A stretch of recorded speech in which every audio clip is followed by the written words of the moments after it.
დაფიქრებულ ხართ ოდესმე თუ რა გზას გადის ჩვენს მიერ აუქციონზე ნაყიდი მანქანა, სხვადასხვა საიტებიდან გამოწერილი ტანსაცმელი, საათი, სმარტფონი ან ნებისმიერი საყოფაცხოვრებო ნივთი. Რატომ აგვიანდება ამანაც, ან რატომაა ტრანსპორტირების ფასი ნივთის თვითღირებულების ოდენობის? პასუხი მხოლოდ ერთია: საზღვაო სავაჭრო გზებში. მსოფლიოს უძველესი ცივილიზაციები ვაჭრობდნენ საზღვაო გზებით. ფინიკიელები, ეგვიპტელები და ბერძნები ხმელთაშუა ზღვაზე ვაჭრობის დიდ ოსტატებად ითვლებოდნენ.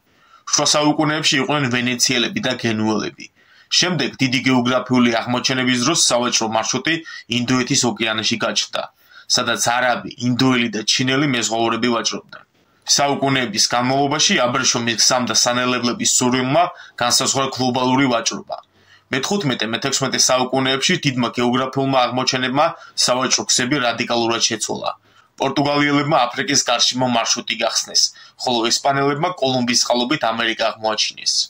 მე-17-მე-18 საუკუნეებში ევროპული იმპერიები, განსაკუთრებით ბრიტანეთი და ჰოლანდია, კოლონიების ექსპლუატაციისთვის საზღვაო ვაჭრობას ანვითარებდნენ. აღმოსავლეთ ინდოეთის კომპანიებმა კი უზარმაზარი ქსელი შექმნეს, სადაც მთავარი ღერძი სხვა იყო. დღეს მსოფლიო ვაჭრობის 80%-ზე მეტი საზღვაო გზებზე გადის. თანამედროვე გლობალიზაციის პირობებში კი რამდენიმე ძირითადი მარშრუტი განსაზღვრავს მსოფლიო ეკონომიკას. ეს არის წყნარი ოკეანის მარშრუტი, ატლანტის ოკეანის მარშრუტი, ინდოეთის ოკეანის მარშრუტი და სამხრეთ ამერიკისა და აფრიკის მარშრუტი. თითოეული მარშრუტი განსხვავებული სტრუქტურით არის აგებული, იმის მიხედვით თუ რა სახის ნედლეული და პროდუქტი მიედინება ამ მარშრუტებს შორის.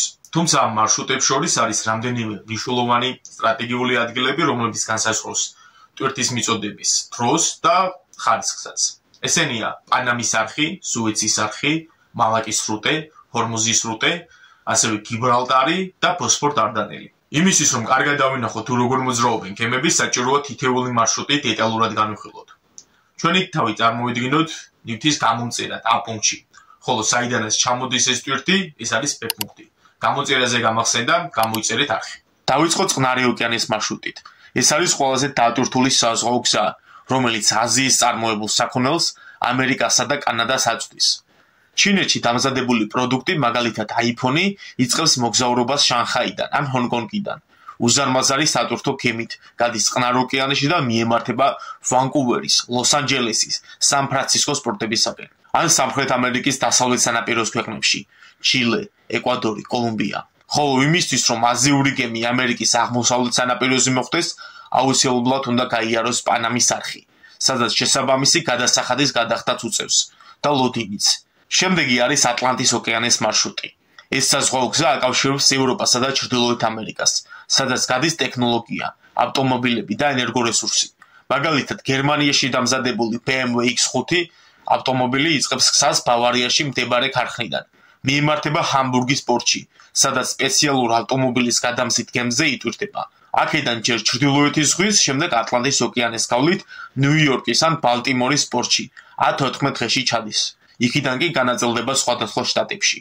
აქაც შეიძლება პანამის არხის გამოყენება თუ დასავლეთის შტატებშია დანიშნულების ადგილი. მესამე არის ინდოეთის ოკეანის მარშრუტი, რაც ერთ-ერთი მნიშვნელოვანი საზღვაო გზაა ნავთობისა და გადაზიდვისთვის, რადგან სპარსეთის ყურიდან აზიასა და ევროპაში უზარმაზარი მოცულობის ენერგორესურსი გადის. ნავთობით დატვირთული გემები საუდის არაბეთიდან, ქუვეითიდან ან საემიროებიდან იგზავნება ჰორმუზის სრუტის გავლით. ტანკერები ორი მარშრუტით მიდიან. აზიისაკენ ისინი გაივლიან მალაკის სრუტეს და მიემართებიან ჩინეთის და იაპონიის პორტებში. ევროპისაკენ დატვირთული ტანკერები გადიან სუეცის არხს და მიემართებიან როტერდამის ან მარსელის პორტისაკენ. მეოთხე კი სამხრეთ ამერიკისა და აფრიკის მარშრუტია, რომელიც ძირითადად ნედლეულის და სასოფლო-სამეურნეო პროდუქტებისთვის გამოიყენება. მაგალითად, ბრაზილიაში მოპოვებული რკინის მადანი სანტოსის ან რიოს პორტიდან კონტეინერებით დატვირთული გემით მიემართება ჩინეთის პორტში. ჩინეთში რკინის მადანი გადამუშავდება და ფოლადის წარმოებისთვის გამოიყენება. ასევე აფრიკის მარშრუტები. ნიგერიაში ან ანგოლაში მოპოვებული იაფი ნავთობი ევროპისა და აზიის პორტებისაკენ მიემართება. სამხრეთ ამერიკა მსოფლიოში უდიდესი სოიოს, ყავის და შაქრის მომწოდებელია. ამავდროულად მოიპოვეს ბუნებრივ რესურსს. მაგალითად, ვენესუელას უდიდესი ნავთობის მარაგი აქვს. სამხრეთ ამერიკაში მოიპოვება ოქრო, ვერცხლი, მანგანუმი, რკინა და სხვა. შესაბამისად, ჩინეთი აქტიურად აფინანსებს ინფრასტრუქტურით ლათინური ამერიკის ქვეყნებს, რათა უზრუნველყოს ამ რესურსების სტაბილური მიწოდება. ისტორიის განმავლობაში ვაჭრები ყოველთვის ცდილობდნენ იაფი, უსაფრთხო და მოკლე გზებით მოგზაურობას სოფლიოს სხვადასხვა ქვეყნებში. თუ ადრე ევროპელი მოგზაურები ინდოეთში შესასვლელად აფრიკას გარსულიდნენ, 1869 წლის შემდეგ ვითარება შეიცვალა, რადგან ეგვიპტეში გაიჭრა სუეცის არხი. სუეცის არხი გლობალური ვაჭრობისთვის ყველაზე მნიშვნელოვანი სტრატეგიული არტერიაა, რომელზეც მსოფლიო გლობალური ვაჭრობის 12-დან 15%-მდე მოდის. ოფიციალური მონაცემებით კი სუეცის არხზე ყოველდღიურად 9.6 მილიარდი დოლარის ღირებულების ტვირთი გადადის, რაც ხავს უსვამს სუეცის არხის სტრატეგიულ მნიშვნელობას. მიუხედავად ამისა, ამ საზღვაო გზას მნიშვნელოვანი პრობლემები ახსოვს, რომლის დროსაც შეჩერდა გემების მოძრაობა. ეს მოხდა პირველ და მეორე მსოფლიო ომში. ასევე ცივი ომის დროს 1956 წელს სუეცის კრიზისის მოვლენისას და 1967-1975 წლებში სუეცის არხი 8 წლით დაიხურა არაბეთ ისრაელის დაპირისპირებების გამო, რომლის დროსაც გემები აფრიკის შემოვლით მოძრაობდნენ, რაც დიდ დროსთან და თანხებთან იყო დაკავშირებული. ასევე 2000-დან 2015 წლებამდე სომალელი მეკობრეები დიდ საფრთხეს უქმნიდნენ გემებს, განსაკუთრებით ადენის ყურეში. ეს პრობლემა იმდენად გამწვავდა, რომ ამერიკამ, საფრანგეთმა და ჩინეთმა და ასევე სხვა ქვეყნებმა საზღვაო პატრულირება დაიწყეს. ხოლო უკანასკნელი მასშტაბური პრობლემა 2021 წელს მოხდა, როცა უზარმაზარმა კონტეინერბზიდმა ევენ გივენმა 6 დღის განმავლობაში სუეცის არხი დაკეტა. ეს საკმარისი აღმოჩნდა, რომ მსოფლიო ვაჭრობას უხეში დათვლით დაახლოებით 70 მილიარდი დოლარი ეზარალა. მსგავსი პრობლემები მსოფლიოს საზღვაო გზებში ბევრ ადგილას ჩნდება. ზოგჯერ ეს ბუნებრივი ფაქტორების გამო შეიძლება იქნას გამოწვეული, ზოგჯერ ადამიანების ჩარევით. მაგალითად, პანამის არხის უმთავრესი პრობლემა ბოლო წლებში კლიმატურმა პრობლემებმა გამოიწვია. არხში წყლის დონე დაეცა და შეამცირა გამტარუნარიანობა. 2023 წელს პანამის არხის ადმინისტრაციამ შეზღუდა გემების რაოდენობა, რადგან არხში წყლის დონე რეკორდულად დაბალი იყო. 2019 წელს ამერიკისა და ირანის დაპირისპირებისას ირანმა რამდენიმე ტანკერი გააჩერა, რამაც რეგიონში სამხედრო დაძაბულობა გამოიწვია. მსოფლიოში კი ნავთობის ფასის მკვეთრი და რეკორდული ზრდა. ასევე მნიშვნელოვანია მალაკის სრუტის კვანძი, სადაც ყოველდღიურად 200-ზე მეტი გემი გადის. სრუტე იმდენად გადატვირთულია, რომ ზოგჯერ გემებს უწევთ დღეების განმავლობაში ლოდინი, სანამ გავლა შეძლებენ. ასევეა ბაბელნადების სრუტეზე ჰუსიტების თავდასხმები და სხვა პრობლემები საზღვაო გზებზე. მე არ ვილაპარაკებ თუ რას ნიშნავს გლობალური ვაჭრობა და როგორი ძალა აქვს მას. მხოლოდ იმას ვიტყვი, რომ მსოფლიოს ისტორიაში ყველა დაპირისპირებისას ერთადერთი რაც არ ჩერდებოდა, ეს იყო ვაჭრობა. თანამედროვე გეოპოლიტიკური რეალობიდან გამომდინარე, მსოფლიოს სხვადასხვა ქვეყნები ცდილობენ არსებული გზების დივერსიფიკაციას. რათა არ იყვნენ დამოკიდებული ერთ კონკრეტულ გზაზე. ამის მიზეზი მრავალმხრივია. მაგალითად, ჩინეთსა და ამერიკას შორის დაპირისპირება, უკრაინის ომი, განუწყვეტელი კონფლიქტი ახლო აღმოსავლეთში და კლიმატური პრობლემებიც. ბუნებრივია, სადაც უფრო მეტად მარტივი, უსაფრთხო და იაფია ტვირთის გადატანა, ის გზა უფრო მეტად გახდება პრივილეგირებული. თანამედროვე მსოფლიოში კი ასეთი ახალი გზა აღმოჩნდა და ეს არის არქტიკის გზა, ჩრდილოეთის მარშრუტი. იმ ადამიანებს, ვისაც გონია, რომ დედამიწა ბრტყელია და ასეთები ძალიან ბევრი არიან, იმედებს გაუწრუებთ, რადგან თუ ჩვენ დავაკვირდებით დედამიწას, ის ბურთის ფორმის არის და ნახავთ, რომ ჩრდილოეთის პოლუსთან კონტინენტები გაცილებით უფრო მეტად ახლოს არიან ერთმანეთთან.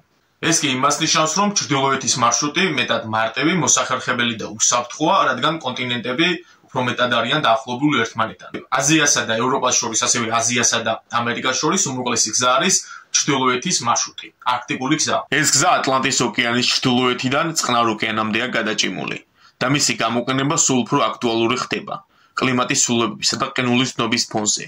არქტიკული მარშრუტი სუეცის არხთან შედარებით 40%-ით შეამცირებს დროს და საწვავის ხარჯებს. 2030 წლის პროგნოზირებულია, რომ მარშრუტი სრულად გახდება ყინულისგან თავისუფალი ზაფხულში. თუმცა სპეციალური ყინულმჭრელი გემები მაინც იქნება საჭირო ზოგიერთ მონაკვეთში.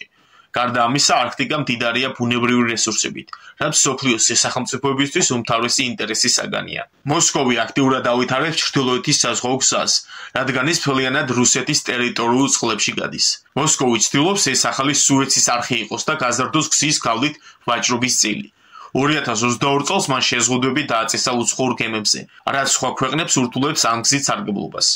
ააშენეს ყინულმჭრელი ფლოტი და ნავთობის ტერმინალები. თავისი ინტერესები აქვს ჩინეთს, რომელიც მას არქტიკულ აბრეშუმის გზად განიხილავს და ამერიკას.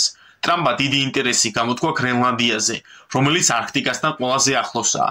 გრენლანდია სავარაუდოდ იქნება პლაცდარმი, არქტიკის ხელში ჩასაგდებად. ასევე სკანდინავიელებიც არიან დაინტერესებული არქტიკის საზღვაო გზით. მათთვის ეს მარშრუტი ყველაზე მოკლე გზა იქნება აზიასთან სავაჭროდ. დანამდვილებით ძნელია იმის თქმა, თუ როგორ განვითარდება მოვლენები, მაგრამ არც ჩრდილოეთის არქტიკული გზა იქნება ერთადერთი და მას ექნება სხვა ალტერნატივაც. ერთ-ერთი ასეთია შუა აზიის ტრანსკონტინენტური მარშრუტი, Middle Corridor, იგივე ახალი აბრეშუმის გზა, რომელიც ჩინეთის პროექტია. ჩინეთში წარმოებული საქონელი აღმოსავლეთ ინდუსტრიული ზონებიდან, როგორიცაა შანხაი და შენჟენი, რკინიგზით ან სატვირთო ტრანსპორტით ყაზახეთის მიმართულებით წავა. ყაზახეთი არის ამ გზის მთავარი რგოლი, რადგან გეოგრაფიულად იგი შუაშია.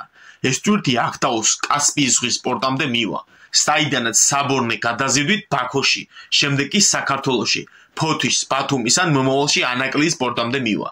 იქიდან კი ან პირდაპირ ევროპას დაუკავშირდება, ან თურქეთის გზით ბოსფორ-დარდანელის სრუტის კალთით. ამ ტრანსკონტინენტური მარშრუტის მთავარი უპირატესობა რუსეთის გვერდისავლაა, რაც ბევრი ქვეყნისთვის პოლიტიკური და ეკონომიკური ალტერნატივაა. ზღვით გადაადგილებასთან შედარებით საქონელი გაცილებით სწრაფად ჩადის სახმელეთო გზით. აქვს მრავალმხრივი მხარდაჭერა ევროკავშირის, თურქეთის, ჩინეთის და ცენტრალური აზიის ქვეყნებიდან. თუმცა ამავდროულად აქვს თავისი სირთულეებიც, რაც კასპიის ზღვის საბორნე გადაზიდვაა, ასევე ინფრასტრუქტურის, კლიმატის და ლოჯისტიკური პრობლემები. გეოპოლიტიკოსი არ ვარ, მაგრამ ვფიქრობ, საქართველოს უნდა შეიცადოს გახდეს საჭირო ყველა სხვა სახელმწიფოსთვის.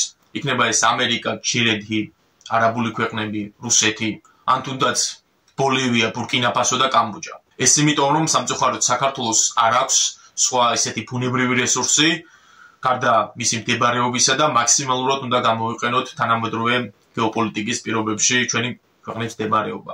ამით ეს ჩანაწერი დასრულდა, მადლობთ მოსმენისთვის, გამოიწერეთ არხი.